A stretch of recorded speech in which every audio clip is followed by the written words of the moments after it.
Hi every one. കുറഞ്ഞ സമയം കൊണ്ട് D and F block elements നമുക്ക് റിവൈസ് ചെയ്യാം. 4 സീരീസ് ചേർന്നിട്ടാണ് ഡി ബ്ലോക്കുകൾ നമുക്ക് ഉണ്ടാവുന്നത്. First, second, third and 4 transition series. 3D, 4D, 5D, 6D series എന്ന് നമ്മൾ അതിന് വിളിക്കും.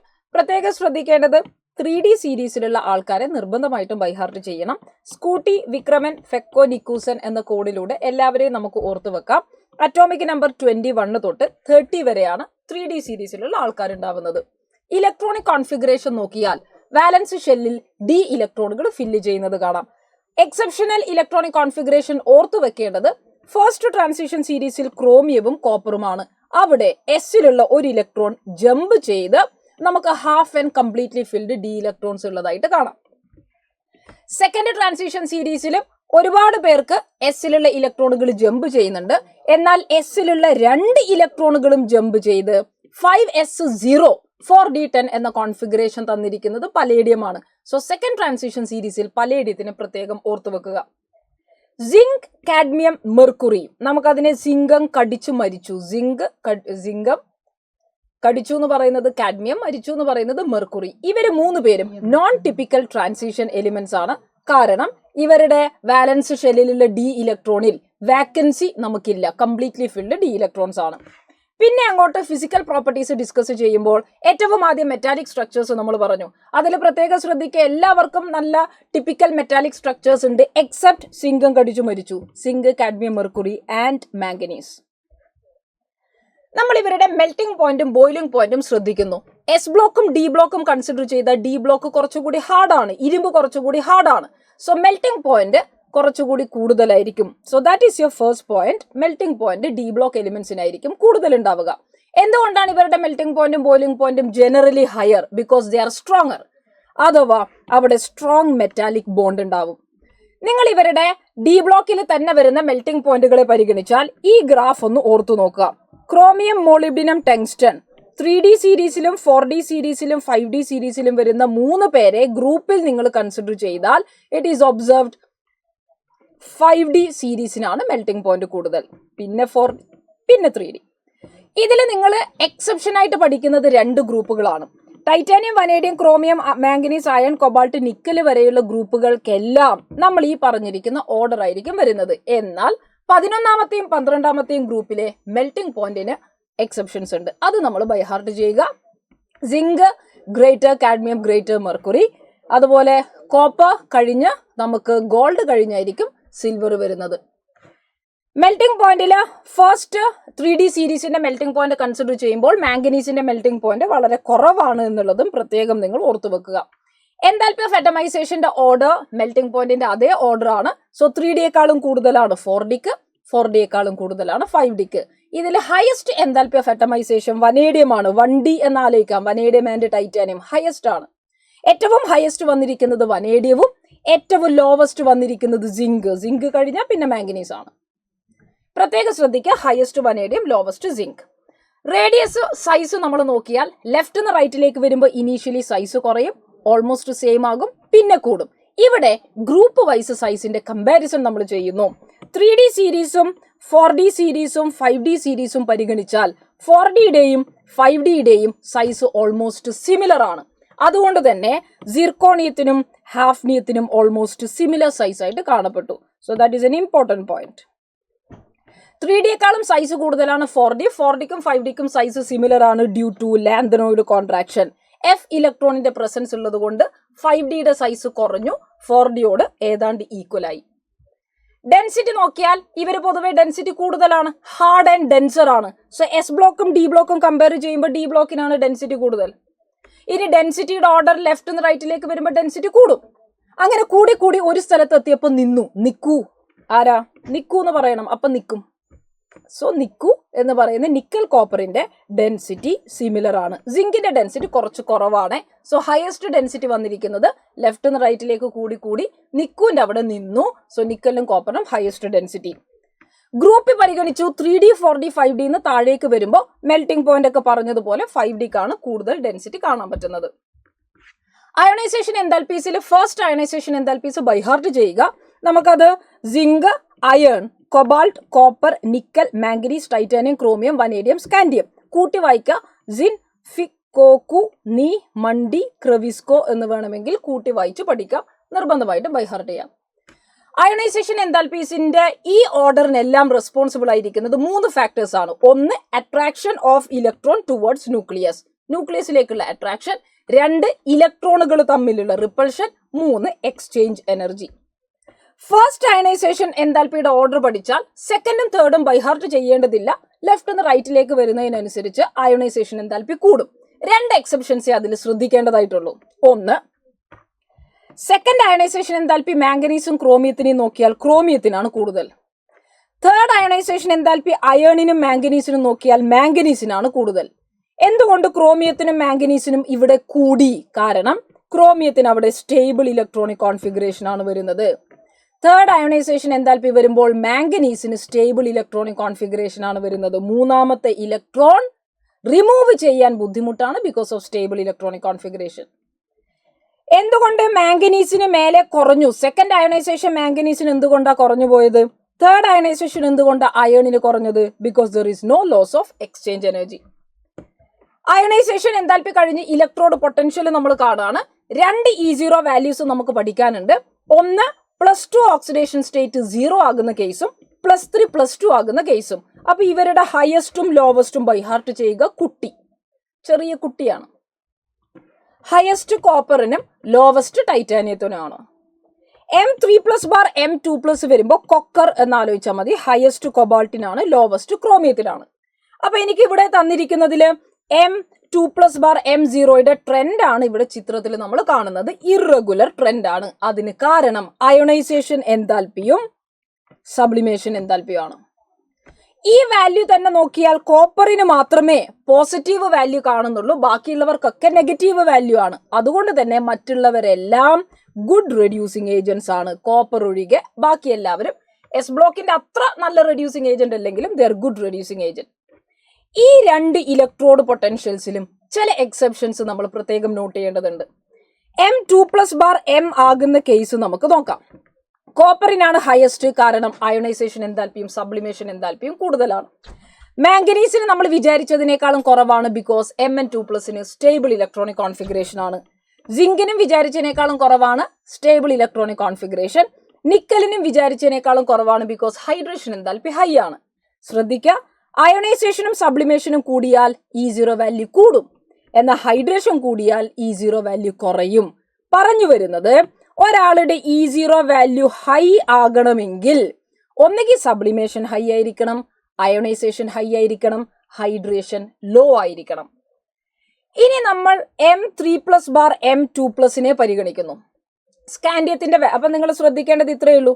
M3+ M2+ ആയിട്ട് മാറുന്ന കേസാണ് നമ്മൾ പറയുന്നത്.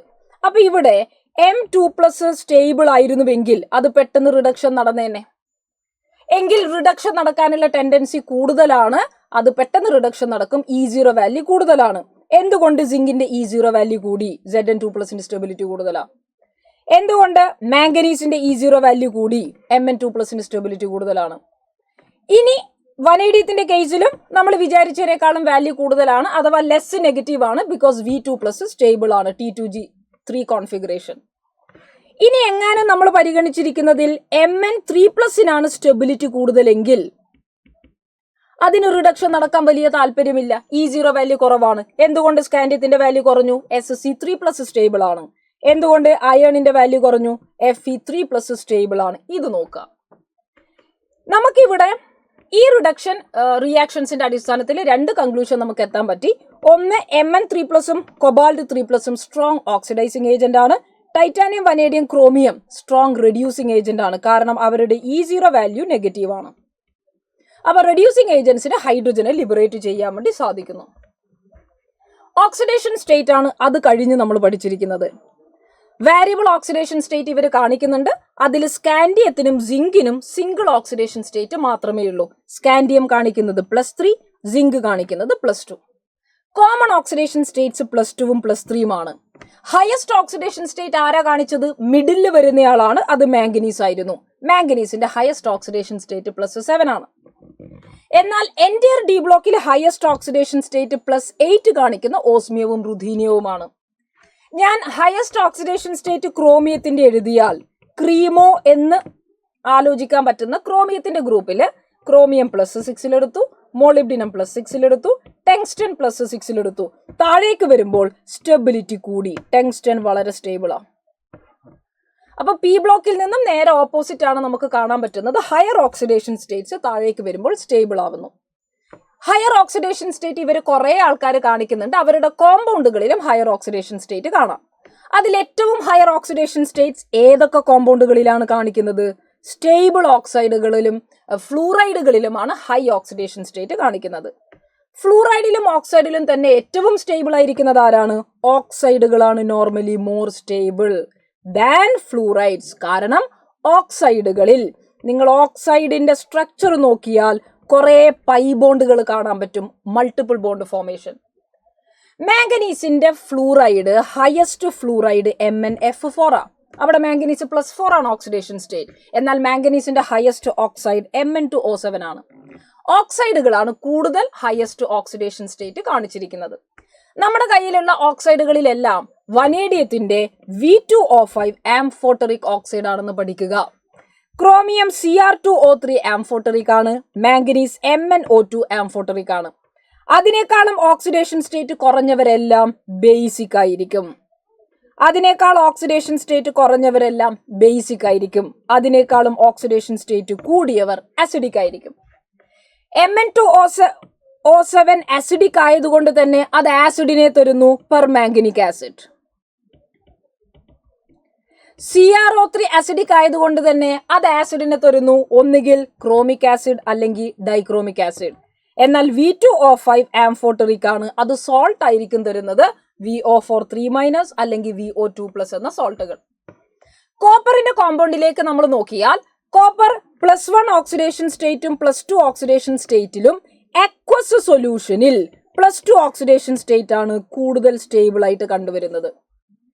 കാരണം +2 ഓക്സിഡേഷൻ സ്റ്റേറ്റിൽ അവരുടെ ഹൈഡ്രേഷൻ എൻതാൽപ്പി വളരെ ഹൈ ആണ്. And that compensate their second ionization enthalpy. Ionization എൻതാൽപ്പിയെക്കാളും ഹൈഡ്രേഷൻ എൻതാൽപ്പി കൂടുതലാണ്.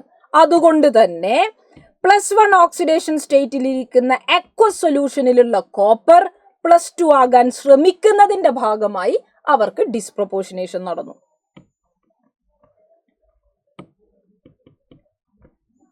അതുകൊണ്ട് കോപ്പറിന്റെ +2 ഓക്സിഡേഷൻ സ്റ്റേറ്റിലുള്ള കോമ്പൗണ്ടുകൾ വളരെ സ്റ്റേബിൾ ആണ്. ബട്ട് CuI2 എക്സിസ്റ്റ് ചെയ്യുന്നില്ല. കോപ്പർ +2ൽ CuI2 എക്സിസ്റ്റ് ചെയ്യുന്നില്ല. അവർ ഇമ്മീഡിയറ്റ്ലി Cui ആൻഡ് I2 ആയിട്ട് മാറുന്ന കാണാം. വനേഡിയം, ക്രോമിയം, മാംഗനീസിലെ മാംഗനീസ് ആണ് ബെസ്റ്റ് ഓക്സിഡൈസിങ് ഏജന്റ് എന്നുള്ളത് പ്രത്യേകം നോക്കുക. ഇവരുടെ ഏറ്റവും വലിയ പ്രത്യേകത അവരെല്ലാം കളർ കാണിക്കും, കാരണം DD ട്രാൻസിഷൻ ആണ്. D0 D10ന് DD ട്രാൻസിഷൻ ഇല്ല, അതുകൊണ്ട് അവർ കളർലെസ് ആണ്. KMnO4 കളറാവാനുള്ള പ്രത്യേക കാരണം ചാർജ് ട്രാൻസ്ഫർ ആണ്.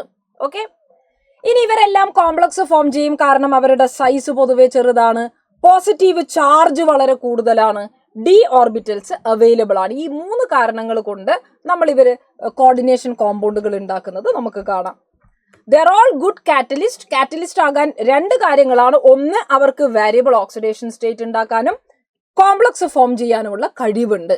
അതിൽ തന്നെ പ്രത്യേകം ശ്രദ്ധിക്കുക, അയഡൈഡും പെർസൾഫേറ്റും തമ്മിലുള്ള റിയാക്ഷനിൽ അയൺ +3 ആണ് കാറ്റലിസ്റ്റ് ആയിട്ട് ആക്ട് ചെയ്യുന്നത്. ഇവരുടെ മാഗ്നറ്റിക് മൊമെന്റ് അൺപെയ്ഡ് ഇലക്ട്രോൺസിനെ കിട്ടിക്കഴിഞ്ഞാൽ √μ √n/n+2 ബോർ മാഗ്നട്രോൺ വെച്ച് നമുക്ക് ചെയ്യാം. ഇവരെല്ലാം നോൺ സ്റ്റോഷിയോമെട്രിക് കോമ്പൗണ്ടുകൾ ഉണ്ടാക്കുന്നുണ്ട്. അവരുടെ പ്രത്യേകത ഇൻഡസ്ട്രീഷ്യൽ കോമ്പൗണ്ടുകളുടെ പ്രോപ്പർട്ടീസ് മെറ്റലിനേക്കാളും കുറച്ചുകൂടി ബെറ്റർ ആണ്. അതുകൊണ്ട് അവർ കുറച്ചുകൂടി മെൽറ്റിംഗ് പോയിന്റ് കൂടുതലാണ് പ്യുവർ മെറ്റലിനേക്കാളും. അവർ കുറച്ചുകൂടി ഹാർഡാണ്. ചില ബൊറൈഡുകൾ ഡയമണ്ടിനേക്കാളും ഹാർഡാണ്, അല്ലെങ്കിൽ ഡയമണ്ടിന്റെ അത്ര തന്നെ ഹാർഡാണ്.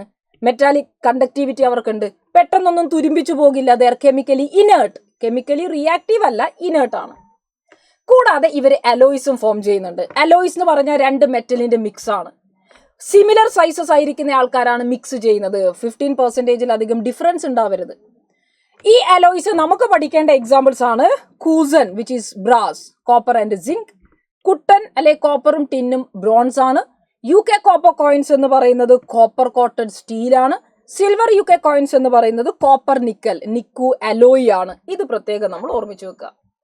ഇതിന്റെ ബേസിൽ നമുക്ക് ഇവരുടെ യൂസസ് കൂടി പഠിക്കാനുണ്ട്. യൂസസിൽ ഒന്ന്, അയൺ സ്റ്റീലിന്റെ പ്രൊഡക്ഷനിൽ, പിഗ്മെന്റ് ഇൻഡസ്ട്രിയിൽ ടൈറ്റാനിയം ഓക്സൈഡ്, ബാറ്ററിയിൽ MnO2, ഒരുപാട് കാറ്റലിസ്റ്റുകൾ, നിക്കലിന്റെ കോമ്പൗണ്ടുകൾ പോളിമറൈസേഷന് വേണ്ടി നമ്മൾ യൂസ് ചെയ്തു. AgBr ലൈറ്റ് സെൻസിറ്റീവ് ആയതുകൊണ്ട് തന്നെ ആ പ്രോപ്പർട്ടി വെച്ച് ഫോട്ടോഗ്രാഫിക് ഇൻഡസ്ട്രിയിലും നമ്മൾ യൂസ് ചെയ്യുന്നു. ഇവരുടെ കറ്റാലിറ്റിക് ആക്ടിവിറ്റി നോക്കിയാൽ കോണ്ടാക്ട് പ്രോസസ്സിൽ V2O5 സൾഫ്യൂരിക് ആസിഡിന്റെ പ്രോസസ്സിൽ അമോണിയ പ്രിപ്പയർ ചെയ്യുമ്പോൾ അയേൺ അല്ലെങ്കിൽ അയേണിന്റെ ഓക്സൈഡുകളുടെ മിക്സ്ചർ, KClO3 ഡീകമ്പോസിഷൻ ആണെങ്കിൽ MnO2, ഓസ്വാൾഡ് പ്രോസസ്സിൽ പ്ലാറ്റിനം റോഡിയം, സീഗ്ലർ നാറ്റ കാറ്റലിസ്റ്റ് എന്ന് പറയുന്നത് TiCl4 and try ethyl aluminium ആണ്. ഹൈഡ്രോജനേഷൻ ഓഫ് ആൽക്കീനിന് നിക്കലും പലേഡിയം ആണ്. വിൽക്കിൻസൺ കാറ്റലിസ്റ്റ് ആയിട്ട് റോഡിയം ബേസ്ഡ് കോമ്പൗണ്ട് ആണ്. RHCl PH3 കൂടിയുള്ള ഒരു കോർഡിനേഷൻ കോമ്പൗണ്ട് ആണ്. വേക്കപ്പ് പ്രോസസ്സിൽ PdCl2 ആണ്, which is very important. Potassium dichromate എന്ന കോമ്പൗണ്ട് എടുക്കുമ്പോൾ ശ്രദ്ധിക്കേണ്ടുന്ന കാര്യം, ഒന്ന് FeCr2O4 അഥവാ അയൺ ക്രോമേറ്റിൽ നിന്നാണ് നമ്മൾ ഇതിനെ പ്രിപ്പയർ ചെയ്യുന്നത്. എന്നിട്ട് സോഡിയം ക്രോമേറ്റ് ആക്കി മാറ്റുന്നു. പിന്നീട് സോഡിയം ഡൈക്രോമേറ്റ് ആക്കി പൊട്ടാഷ്യം ഡൈക്രോമേറ്റ് പ്രിപ്പയർ ചെയ്യുന്നു. ഇതൊരു നല്ല ഓക്സിഡൈസിങ് ഏജന്റ് ആണ്. അതുകൊണ്ട് തന്നെ Fe2+നെ Fe3+ ആയി ഓക്സിഡൈസ് ചെയ്യും. SN2+നെ SN4+ ആയിട്ട് ഓക്സിഡൈസ് ചെയ്യും. ഇവരെ എല്ലാ ആൾക്കാരും ഓക്സിഡൈസ് ചെയ്യുന്നതായിട്ട് കാണാം. പ്രത്യേകം ശ്രദ്ധിക്കേണ്ടത് ക്രോമേറ്റ് CrO4 യെല്ലോ കളറാണ്. ഡൈക്രോമേറ്റ് അസിഡിക് മീഡിയത്തിലായിരിക്കും എക്സിസ്റ്റ് ചെയ്യുക, അതിന് ഓറഞ്ച് കളറാണ്. അപ്പോൾ ബേസിക് മീഡിയത്തിൽ യെല്ലോ കളറും അസിഡിക് മീഡിയത്തിൽ ഓറഞ്ച് കളറുമാണ് കാണാൻ സാധിക്കുക. ഇവരുടെ ഷേപ്പ് ക്രോമേറ്റിന് സൾഫേറ്റിന്റെ അതേ ഷേപ്പാണ്, ടെട്രാഹെഡ്രൽ ആണ്. ഡൈക്രോമേറ്റില് നിങ്ങൾക്ക് 2 ടെട്രാഹെഡ്രൽ യൂണിറ്റുകൾ ഫ്യൂസ് ചെയ്തത് കാണാം. അതിൽ നടുക്ക് വരുന്ന ബ്രിഡ്ജിന്റെ ബോണ്ട് ആംഗിൾ 126 ഡിഗ്രി ആണ്. പൊട്ടാഷ്യം പെർമാംഗനേറ്റിലേക്ക് വരുമ്പോൾ MnO2 പൈറോലുസൈറ്റിൽ നിന്നാണ് നമ്മൾ ഇതിനെ ഓക്സിഡൈസ് ചെയ്ത് പ്രിപ്പയർ ചെയ്യുന്നത്. പിന്നെ നമുക്ക് പൊട്ടാഷ്യം മാംഗനേറ്റ് ഉണ്ടാക്കും. അതിനെ വീണ്ടും ഓക്സിഡൈസ് ചെയ്യാം, അല്ലെങ്കിൽ ഇലക്ട്രോളിസിസ് ചെയ്ത് പൊട്ടാഷ്യം പെർമാംഗനേറ്റ് നമുക്ക് പ്രിപ്പയർ ചെയ്യാം. പാരാമാഗ്നറ്റിക് ആണ്, അതിന് കളർ ഉണ്ട്. ഇത് നല്ല ഓക്സിഡൈസിങ് ഏജന്റ് ആണ്, എല്ലാവരെയും ഓക്സിഡൈസ് ചെയ്യും. നേരത്തെ പറഞ്ഞ പോലെ Fe2+ Fe3+ ആയി, SN2+ SN4+ ആയി. പ്രത്യേകം ശ്രദ്ധിക്കേണ്ടത് ഒരാളെയാണ്, അത് I-. അസിഡിക് മീഡിയത്തിലാണെങ്കിൽ I-നെ I2 ആക്കിയിട്ടാണ് കൺവേർട്ട് ചെയ്യുന്നത്. എന്നാൽ ബേസിക് ഓർ വളരെ സ്ലൈറ്റ്ലി ബേസിക് അല്ലെങ്കിൽ ന്യൂട്രൽ മീഡിയത്തിലാണെങ്കിൽ I-നെ IO3- ആക്കിയിട്ടായിരിക്കും ഓക്സിഡൈസ് ചെയ്യുക. Very important. അസിഡിക്കിൽ I- I2 ആവുന്നു. സ്ലൈറ്റ്ലി ആൽക്കലൈൻ അല്ലെങ്കിൽ ന്യൂട്രലിൽ IO3- ആയിട്ട് മാറുന്നു. അസിഡിക് മീഡിയത്തിൽ MnO4- Mn2+ ആയിട്ടാണ് റിഡക്ഷൻ നടന്നിട്ട് മാറുന്നത്. MnO4- സ്ട്രോങ്ലി ബേസിക് ആണെങ്കിൽ MnO4 ആയിട്ടും, ന്യൂട്രൽ മീഡിയത്തിൽ MnO2 ആയിട്ട് മാറുന്നതും ശ്രദ്ധിക്കാം. KMnO4നെ ഹീറ്റ് ചെയ്യുമ്പോൾ നമുക്ക് ഓക്സിജൻ റിലീസ് ചെയ്യുന്നുണ്ട്. ആ റിയാക്ഷൻ ഒന്ന് ഓർത്ത് വെക്കണം. രണ്ടുപേരുടെയും സ്ട്രക്ചർ സിമിലർ ആണ്. അതിൽ മാംഗനേറ്റ് ഗ്രീനും പെർമാംഗനേറ്റ് പർപ്പിൾ കളറും ആണെന്നുള്ളത് ഓർത്ത് വെക്കാം. F ബ്ലോക്കിലേക്ക് വരുമ്പോൾ ലാന്തനോയിഡ്സും ആക്ടിനോയിഡ്സും ആണ് നമുക്ക് പഠിക്കാനുള്ളത്. അതിൽ ലാന്തനോയിഡ്സിന്റെ ഇലക്ട്രോണിക് കോൺഫിഗറേഷനിൽ പ്രത്യേകം ശ്രദ്ധിക്കേണ്ടത് ഗഡോലിനിയം ആണ്. അവിടെ ഹാഫ് ഫിൽഡ് കോൺഫിഗറേഷൻ കാണാം. 4f7 5d1 6s2. Size left നിന്ന് റൈറ്റിലേക്ക് വരുമ്പോൾ കുറയും. അതിൽ നോക്കുക, അറ്റോമിക് സൈസ് യൂറോപ്യത്തിൽ ഏറ്റവും കൂടുതലാണെന്നുള്ളത് പ്രത്യേകം നിങ്ങൾ നോക്കണം. നമ്മൾ ഇവരുടെ ഇലക്ട്രോണിക് കോൺഫിഗറേഷനിൽ ഗഡോലിനിയത്തിലും സീറിയത്തിലും ലുട്ടീഷ്യത്തിലും മാത്രമാണ് 5Dയിൽ ഇലക്ട്രോണുകൾ കാണാൻ പറ്റുന്നത്. വേരിയബിൾ ഓക്സിഡേഷൻ സ്റ്റേറ്റ് ഉണ്ട്. സീറിയം +4 എന്ന് പറയുന്നത് ഒരു നല്ല അനലിറ്റിക്കൽ റിയേജന്റും ഒരു ഓക്സിഡൈസിങ് ഏജന്റും ആണ്. എന്നാൽ ഇട്രിബിയം 2+, +2 ഇരിക്കുന്ന എല്ലാവരും, യൂറോപ്യം 2+, അവരെല്ലാം നല്ല റെഡ്യൂസിങ് ഏജന്റ് ആണ്. നമ്മൾ ഇവരുടെ റിയാക്ഷൻസ് നോക്കി സിമിലർ അലൂമിനിയത്തിനെ പോലെ ബിഹേവ് ചെയ്യുന്നത് കാണാം, അല്ലെങ്കിൽ കാൽഷ്യത്തിനെ പോലെ ബിഹേവ് ചെയ്യുന്നത് കാണാം. അതുകൊണ്ട് തന്നെ അലൂമിനിയം തരുന്നത് പോലെ ആസിഡിൽ നിന്ന് ഹൈഡ്രജനെ ലിബറേറ്റ് ചെയ്യുന്നു. ഹാലജൻസിന്റെ കൂടെ റിയാക്ട് ചെയ്യും. വാട്ടറിന്റെയും ഹൈ ടെമ്പറേച്ചറിൽ കാർബണിന്റെ കൂടെ ഒക്കെ റിയാക്ട് ചെയ്തിട്ട് കറസ്പോണ്ടിങ് ആയിട്ടുള്ള പ്രോഡക്റ്റുകൾ ഉണ്ടാകുന്നത് നമുക്ക് കാണാൻ പറ്റും. പ്രത്യേകം ശ്രദ്ധിക്കേണ്ടത് മെറ്റാലിക് പ്രോപ്പർട്ടീസ് എല്ലാം ഇവർ കാണിക്കുന്നുണ്ട്. ഹാർഡാണ്, കറണ്ട് കണ്ടക്ട് ചെയ്യും, ഹീറ്റ് ആൻഡ് ഇലക്ട്രിസിറ്റി കണ്ടക്ട് ചെയ്യുന്നുണ്ട്. And this is very important, trivalent lanthanoid ions R coloured. അപ്പൊ ഇവർ കളർ കാണിക്കാനുള്ള കാരണം FF ട്രാൻസിഷൻ ആയിരിക്കും. എനിവേ സോളിഡ് സ്റ്റേറ്റിലായാലും ഇവർ കളർ കാണിക്കുന്നുണ്ട് എന്നുള്ളത് പ്രത്യേകം ശ്രദ്ധിക്കുക. ഇവരുടെ യൂസ് ആണ് അതിൽ മറ്റൊരു കാര്യം. മിഷ് മെറ്റൽ എന്ന് പറയുന്ന അലോയിൽ 95% ലാന്തനോയിഡുകളും ബാക്കി വരുന്ന 5% അയണും traces amount of sulphur, carbon, calcium, അലൂമിനിയവുമാണ് പ്രസന്റ് ആയിരിക്കുന്നത്. ആക്ടിനോയിഡുകളിലേക്ക് എടുത്താൽ ഇലക്ട്രോണിക് കോൺഫിഗറേഷനിൽ നമ്മൾ ശ്രദ്ധിക്കേണ്ടത് നേരത്തെ ഗഡോലിനിയം പറഞ്ഞ പോലെ ഇവിടെ ക്യൂറിയമാണ് 5f7 6d1 7s2 എന്ന് പറയുന്നത്. ലുട്ടീഷ്യം പറഞ്ഞതുപോലെ ലോറൻഷ്യത്തിൽ കംപ്ലീറ്റ്ലി ഫിൽഡ് ആണ്. ഈ രണ്ട് കാര്യങ്ങൾ നമ്മൾ പ്രത്യേകം ശ്രദ്ധിക്കുന്നു. ഓക്സിഡേഷൻ സ്റ്റേറ്റ് ആണ് ഇതിൽ ഏറ്റവും പ്രധാനപ്പെട്ടത്. ഹയസ്റ്റ് ഓക്സിഡേഷൻ സ്റ്റേറ്റ് കാണിച്ചിരിക്കുന്നത് നെപ്റ്റ്യൂണിയവും പ്ലൂട്ടോണിയവുമാണ്. തോറിയത്തിന് +4 ഓക്സിഡേഷൻ സ്റ്റേറ്റ് മാത്രമേ ഉള്ളൂ എന്നുള്ളതും പ്രത്യേകം ശ്രദ്ധിക്കുക. ആക്ടീനിയം +3 ആണ്. ഇവിടെയും +3 ഓക്സിഡേഷൻ സ്റ്റേറ്റ് തന്നെയാണ് സ്റ്റേബിൾ ആവുന്നത്. സൈസ് ഒക്കെ ലെഫ്റ്റ് നിന്ന് റൈറ്റിലേക്ക് വരുമ്പോൾ സൈസ് കുറയും. ആക്ടിനോയിഡ് കോൺട്രാക്ഷനും ലാന്തനോയിഡ് കോൺട്രാക്ഷനിലും ആക്ടിനോയിഡ് കോൺട്രാക്ഷൻ ആണ് ഏറ്റവും ഹയസ്റ്റ് എന്നുള്ളതും നമ്മൾ ഇതിൽ പ്രത്യേകം ഓർത്തു വെക്കേണ്ടതാണ്. ഇതിൽ നിന്ന് വരുന്ന ചോദ്യം നമുക്ക് നോക്കാം. ദ ഇൻകറക്റ്റ് സ്റ്റേറ്റ്മെന്റ് ഏതാണെന്ന് പറയണം. Actinoid contraction is greater from element to element than lanthanoid contraction. That is true. Most of the trivalent lanthanoids are colourless in the solid state. ഇവർ കളർലെസ് അല്ല, കളേർഡ് ആണ്. സോ സെക്കൻഡ് സ്റ്റേറ്റ്മെന്റ് ആണ് wrong എന്ന് easy ആയിട്ട് പറയാം. Lanthanoid good conductors of heat and electricity ആണ്. Actinoids വളരെ reactive ആണ്. ഫൈനലി ഡിവൈഡഡ് ആണെങ്കിൽ റിയാക്ടിവിറ്റി കൂടുതലായിരിക്കും. The calculated spin only magnetic moment of Cr2+. ക്രോമിയത്തിന്റെ ഇലക്ട്രോണിക് കോൺഫിഗറേഷൻ 3d5 4s1 ആണ്. Cr2+ൽ 2 ഇലക്ട്രോൺ നഷ്ടപ്പെടുമ്പോൾ 3d4 ആയി. 3d4ൽ 4 അൺപെയ്ഡ് ഇലക്ട്രോണിനെ കാണാം. സോ 4 പോയിന്റ് സംതിങ് ആയിരിക്കും നമുക്ക് കിട്ടുന്ന answer 4.90. When neutral or faintly alkaline KMnO4 is treated with iodide, what happens? Neutral മീഡിയത്തിലാണെങ്കിൽ അത് അയോഡേറ്റ് ആയിട്ട് IO3- ആയിട്ടാണ് കൺവേർട്ട് ചെയ്യുന്നത് കാണാം. Electronic configuration of europium with atomic number 63, gadolinium 64 and terbium 65 തന്നു കണ്ടുപിടിക്കാം. അതിൽ ഗഡോലിനിയത്തിൻ്റെത് പ്രത്യേകം നമ്മൾ പറഞ്ഞു, അത് ഹാഫ് ഫിൽഡ് ആണ്. 4f7 5d1 6s2. അത് കഴിഞ്ഞാൽ അപ്പുറത്തും ഇപ്പുറത്തുള്ളവർക്കൊന്നും D ഇലക്ട്രോൺസ് ഇല്ല എന്നുള്ളത് നമ്മൾ ഓർത്തു. അങ്ങനെയാണെങ്കിൽ നമുക്ക് വരേണ്ട ആൻസർ ഓപ്ഷൻ C ആയിരിക്കും. So that's about the revision. Thank you.